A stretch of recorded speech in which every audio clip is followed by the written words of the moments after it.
কেন কাঁদছে জানো? আমি যে হরিনাম নিয়ে এলাম, সেই হরিনামের তলে কেউ নেই।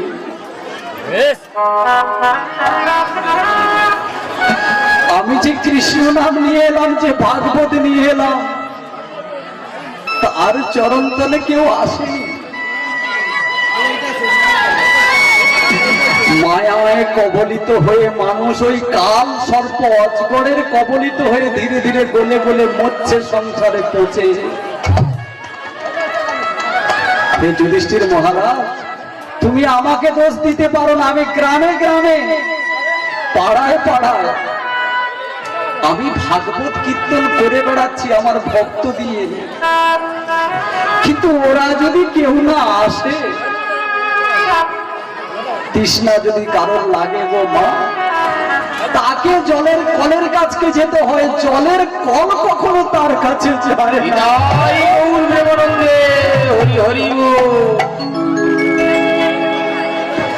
কবে বুঝবে মানুষ, কবে হাত, কবে ভাঙবে হুঁশ। ওরে তুমি মানবে বলে তাই তোমার নাম মানুষ। যুধিষ্ঠির মহারাজ আরেকটা কথা শুনবে, ভেবে দেখো তো, এই যে হাটে বাজারে চতুর্দিকে মার্কেটে পাগল লোকেরা অনেক ঘুরে বেড়ায়, ঘুরে বেড়ায় তো, তাই না মা? ঘুরে বেড়ায় না? ওদের চুল দাড়ি গুলো অত বড় বড় কেন? কেন?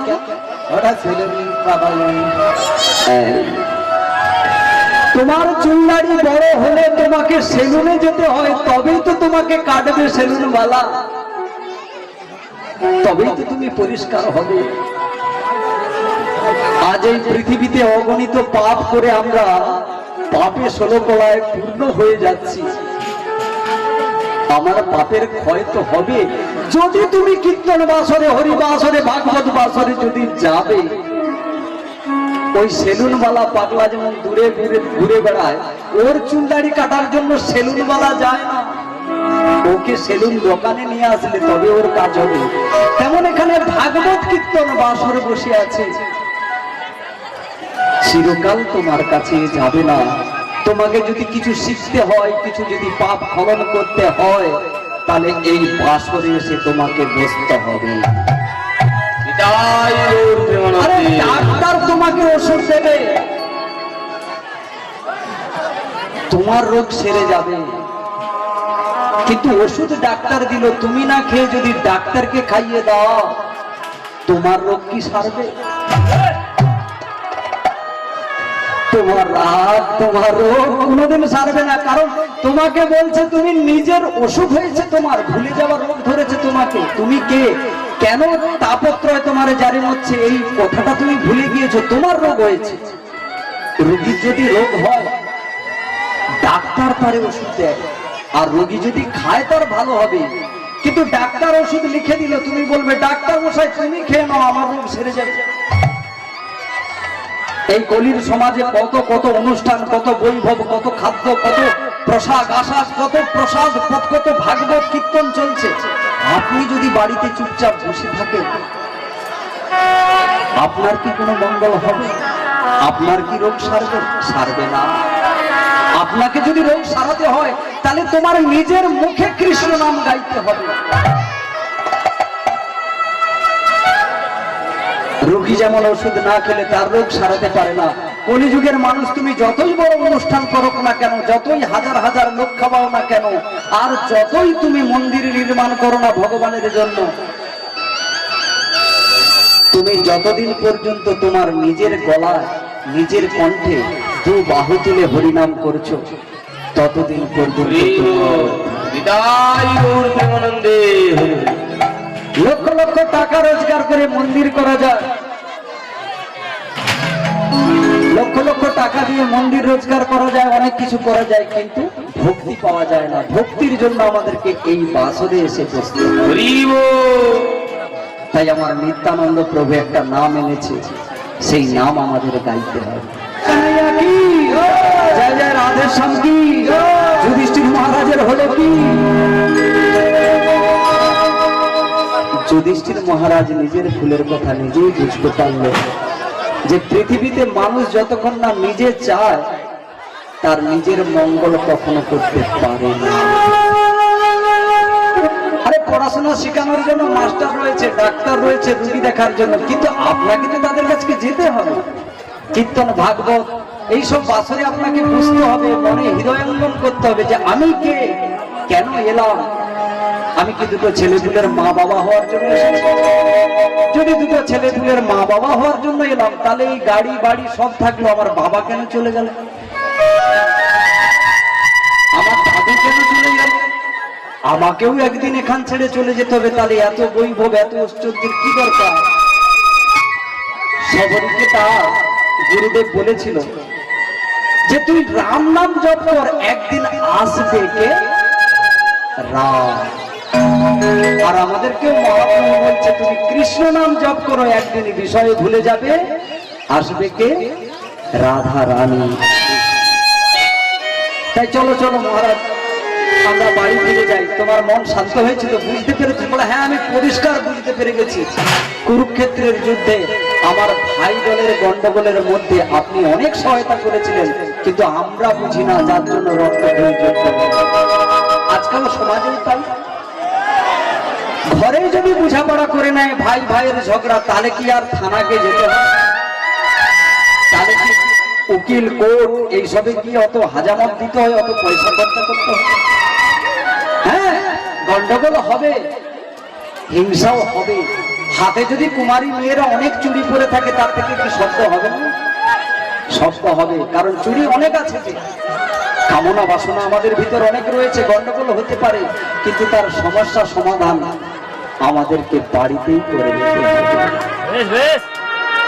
রান্নাঘরে তো অনেক কাজ করে মায়েরা, কাঁচের বোতল, কাঁচের গ্লাস, অনেক কিছু নিয়ে, তাহলে কি সেগুলো ভাঙবে না? কিন্তু ভাঙাটাকে পরিষ্কার করে আবার নতুন কি আনতে হবে। তাই সমাজে আমাদেরকে সেই রকম চলতে হবে, গন্ডগোল ভুলে গিয়ে ভাই ভাই সবে মিলে আমরা এরকম মহতি হরিবাসর করব, কৃষ্ণ নাম করব। হ্যাঁ, আজ এই জায়গাটি ধন্যাতি ধন্য হয়েছে, এই জায়গা থেকে পুণ্য বিতরণ হচ্ছে, এই জায়গা থেকে হরিনাম বিতরণ চলছে। আরে আপনি বাড়িতে খেলে এত আনন্দ পাবেন না, এখানে যে এসে সেবা পাচ্ছেন এতে প্রচুর আনন্দ হয়। কেন? আনন্দ স্কন্দ ভগবানের থেকে প্রসাদ আপনারা আজ পাচ্ছেন। যেখানে ভগবান থাকে সেখানে আনন্দ থাকে। চলো চলো কৃষ্ণ বাড়ি ফিরে যাই। এই বলে মাগো কৃষ্ণকে নিয়ে যুধিষ্ঠির মহারাজ বাড়ি এলেন এবং পঞ্চ ভাইকে বললেন, এই সবাই সবার মাঝে চলে আসো, কৃষ্ণ চলে যাবে, আমাদের কিছু প্রশ্ন রয়েছে, সেই প্রশ্নগুলি আমরা শুনে নিই, তারপরে কৃষ্ণ। আচ্ছা বলো তো কৃষ্ণ, সবাই বসেছে, পঞ্চপাণ্ডব, কৃষ্ণ ভগবান বসেছে, আপনার কলিযুগটা কেমন হবে আপনি একটু বলবেন? আপনি তো অব্যয় আত্মা, আপনার তো জন্ম মৃত্যু কিছু নেই, আপনি তো আগে থেকে সব জানতে পারেন, কলিযুগটা কেমন হবে আমাকে বলতে পারেন? যুধিষ্ঠির বলছে কলিযুগে মানুষেরা কেমন হবে? কৃষ্ণ বলছে এইভাবে তো বলে বোঝানো যাবে না, এদেরকে লীলা করে বুঝিয়ে। আচ্ছা অর্জুন, তোমার প্রশ্ন না, কলিযুগের সাধুগুরু বৈষ্ণবেরা কেমন হবে? ভীম, তোমার প্রশ্ন কি না, কলিযুগে মা বাবারা কেমন হবে? নকুল সদেব উঠে দাঁড়িয়ে বলছে, হ্যাঁ কৃষ্ণ, কলিযুগে তো প্রচুর পাপ হবে, কিন্তু কলিযুগের মানুষ উদ্ধার হবে কি করে? সহদেব তখন বলে উঠল, কলিযুগেতে পিতা মাতার স্থান কি হবে? কৃষ্ণ ভগবান মনে মনে ভাবলো, এতগুলো প্রশ্নের উত্তর তো আমি আজ যদি এদের বলে দেয় এরা ভুলে যাবে, আর যদি হাতে নাতে এদেরকে প্র্যাকটিস করে দেখিয়ে দেয় তাহলে কিন্তু সেটা ভুলে যাবে। এই যে যারা ডাক্তারি পড়ে দেখবে বইয়েতে অনেক পড়ে, যারা ইঞ্জিনিয়ারিং পড়ে বইয়েতে অনেক পড়ে, কিন্তু যখন নিজের হাতে নাতে পরীক্ষা করে সেই জায়গায় পৌঁছয় তখন কিন্তু তার অভিজ্ঞতা খোলে। তাই আজ কৃষ্ণ ভগবান মনে মনে ভাবছে, এর 5 ভাইকে আমি একটা নির্দেশ দেব, এই তোরা সবাই আমার কথা শুনে কাল প্রাতকালে সবাই যে যার কার আলাদা হয়ে 5টা রাস্তায় তোমরা যাবে। কোথায় মা যাবে? 5টা রাস্তা। যে যেটা দর্শন করবে সেই দর্শনটা করে আমাকে এসে বলবে। আর এই যে তোমরা প্রশ্ন করলে কলিযুগের মানুষ কেমন হবে, পিতামাতা কেমন হবে, কলিযুগে হরিনামের অবস্থা কি হবে, এই সব প্রশ্নের উত্তর আমি তোমাদের দিয়ে দেব। যুধিষ্ঠির মহারাজ তখন বলল, বেশ বেশ, কোনো অসুবিধা নেই, তাহলে আমরা কাল সকালে কি গো মা, সকাল হলে আমরা কি গাই? সকাল হলে একটা নাম আমাদের মুখে রাখতে হবে। কি নাম? একই। আরে আমি কি দর্শন করছি? যুধিষ্ঠির মহারাজ বলছে, একটা হাতি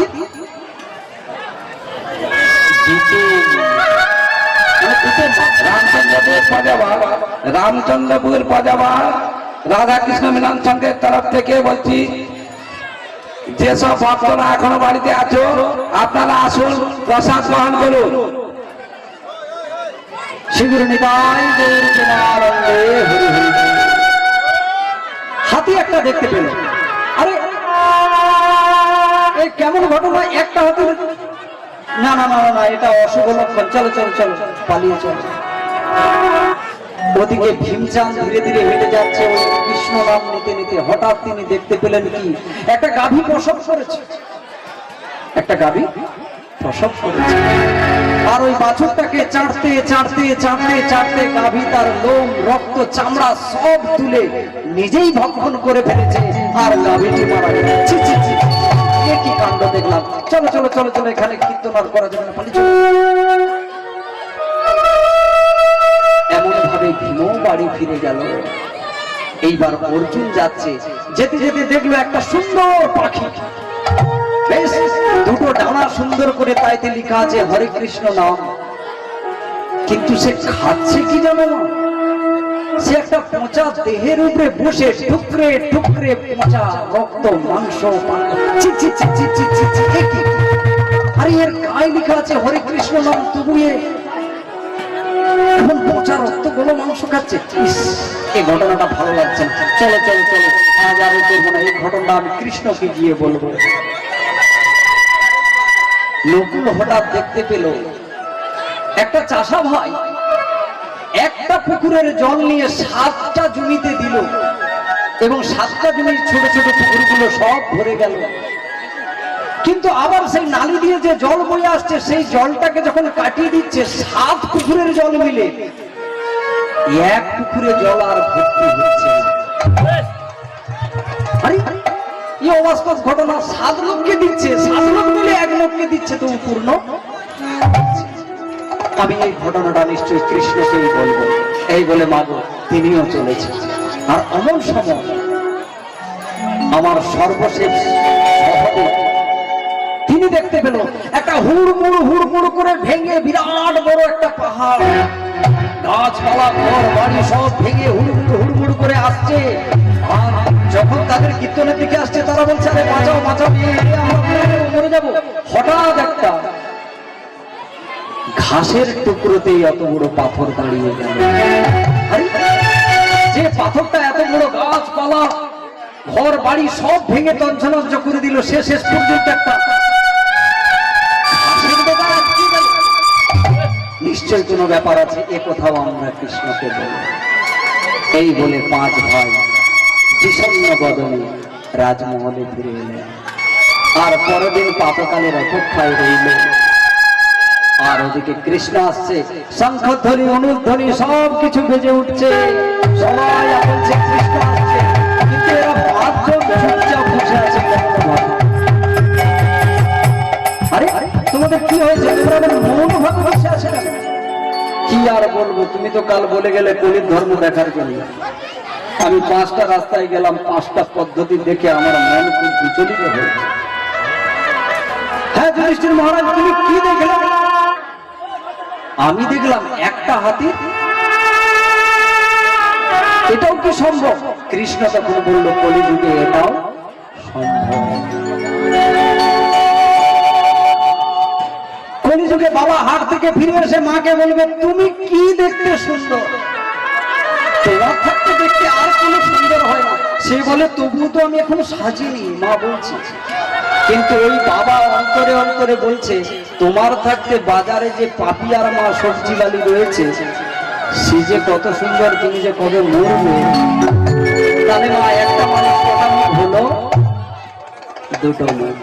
আবার এক বাবা বাইরে আছে দিল্লিতে সোনা দোকানে, ও ফোন করছে, নতুন স্ত্রী রেখে গিয়েছে, ফোনটা এসে গেছে, হ্যালো, হ্যাঁ কে? আচ্ছা পাপিয়া আমি। রাখো এত বেলা, কথা আমাকে রেখে গেছো এখানে, কাজ করে করে কোমর পড়ে যাচ্ছে, তোমার বাবা মা সেবা দিতে দিতে আমার সব শেষ পেয়ে যাচ্ছে।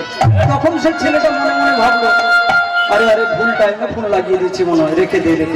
একটু পরে মা গো আবার ফোন এলো, আর সেই ফোনটাকে কানে নিয়ে, তুমি কবে দেখা করবে, কবে তোমায় পাবো গো? এমন ভাবে বেঁকে বেঁকে কথা বলছে, ওই যে বাবাটা সোনা দোকান থেকে ফোন করেছিল তার ফোনের সময় সে বাঁকে নিয়ে হাসি কথা বলেনি। যখন নরবান্দর ঢুকে গেছে ফোনে, তার কথায় তিনি হাসছে আর বাঁচছে। তাহলে এক মা কটা মন আর কটা ভাব হলো, ভেবে দেখো, আমাদের মধ্যেই রয়েছে এক মা। স্বামীর প্রতি ভাব, স্বামীকে সইতে পারে না, আর নর বানরকে ফোন না করে ঘরে থাকতে পারে। তাই যুধিষ্ঠির মহারাজ, এই কলির সমাজে মানুষ এমন হবে, পাশাপাশি শুয়ে থাকবে স্বামী স্ত্রী, কিন্তু ওই বিছানায় শুয়ে শুয়ে অন্যজনার কথা ভাববে। কেন না? ওদের মন এক হলে কি হবে, ওরা বন্ধনে এক হলে কি হবে, ওরা দু মন হয়ে পৃথিবীতে বাঁচবে। না না না না কৃষ্ণ, আমি এইরকম পাপাচ্ছন্ন কলিযুগে আমি যেতে চাই না, আমি স্বর্গে ফিরে যেতে চাই। আচ্ছা ভীম, তুমি কি দেখলে? বলে আমি যে কাণ্ড দেখেছি কৃষ্ণ, তুমি বলো না। সেই কাণ্ডটা দেখলে আমার গা শিহরণ জেগে ওঠে। কেন? তুমি কি দেখলে? বলে আমি যে জিনিস দেখেছি তুমি বিশ্লেষণ করতে পারবে কৃষ্ণ? বলে কেন পারবো না? আমি তো বিশ্লেষণ, আমি 64 দিলে 64 কলা সম্পূর্ণ করেছি শান্তিপুরীর আশ্রমে, আমি পারবো না? বলো কি হয়েছে? বলে আমি দেখলাম আমরা কীর্তন করতে করতে যাচ্ছি, একটা বাছুর, একটা গাভীমা একটা বাছুরকে প্রসব করছে। হ্যালো, ভক্তদের উদ্দেশ্যে বলছি, আপনারা প্রসাদ গ্রহণ করে কেউ বাড়ি ফিরবেন না। আমাদের ক্লাবের তরফ থেকে 1.5 কুইন্টাল বাতাসা হরিলুট রয়েছে। হরিবল হরিবল, 1.5 কুইন্টাল বাতাসা হরিলুট রয়েছে। আপনারা বাতাসা